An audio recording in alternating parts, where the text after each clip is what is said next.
देश में एक बड़ा फैसला लिया गया और ये फैसला जुड़ा है हमारे राष्ट्रगीत वंदे मातरम से।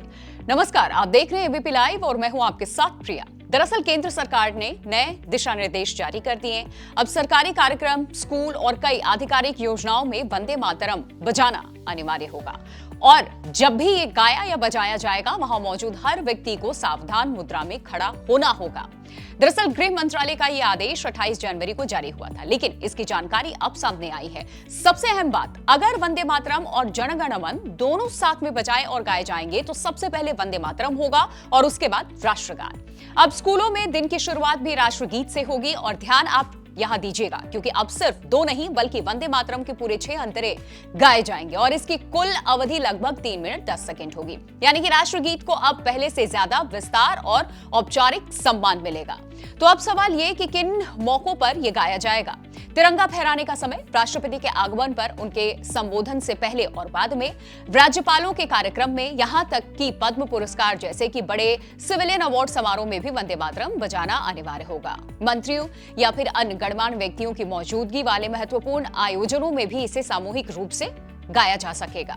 लेकिन सिनेमा हॉल को इस नियम से बाहर रखा गया है, यानी कि फिल्म शुरू होने से पहले वंदे मातरम बजाना अनिवार्य अब नहीं होगा। अगर किसी डॉक्यूमेंट्री या फिर न्यूज रील का हिस्सा ये है भी तो भी दर्शकों के लिए खड़ा होना जरूरी नहीं होगा ताकि अव्यवस्था ना बने।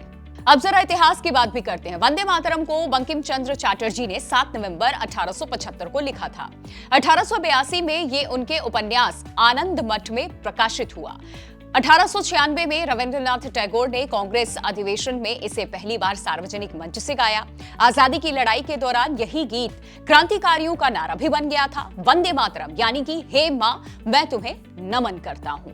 इस साल 150 साल पूरे होने पर देश भर में कार्यक्रम भी हो रहे हैं। इसमें 77वें गणतंत्र दिवस की परेड में भी वंदे मातरम थीम पर झांकी निकाली गई, जिसे बेस्ट झांकी का अवार्ड भी मिला। लेकिन कहानी का एक राजनीतिक पहलू भी है। 1937 में कांग्रेस वर्किंग कमेटी ने गीता के 6 पैरा में से 4 हटाने का फैसला लिया था और उस समय जवाहरलाल नेहरू ने लिखा था कि गीता की कुछ पंक्तियां कुछ समुदायों को असहज कर सकती हैं और हाल ही में संसद में भी इस मुद्दे पर जोरदार बहस हुई। भाजपा ने कांग्रेस पर तुष्टीकरण का आरोप लगाया तो कांग्रेस ने सरकार पर राजनीति कर देने का। इधर प्रधानमंत्री नरेंद्र मोदी ने लोकसभा में इस मुद्दे पर लंबा भाषण दिया और कहा कि वंदे मातरम के साथ अन्याय हुआ। उन्होंने अपने भाषण में 121 बार वंदे मातरम कहा और इसे राष्ट्रगान और राष्ट्रीय ध्वज के समान सम्मान देने की बात कही।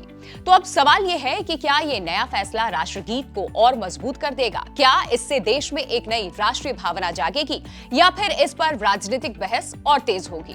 एक बात तय है, वंदे मातरम सिर्फ एक गीत नहीं है, यह इतिहास है, भावना है और आज भी देश की आत्मा की आवाज है।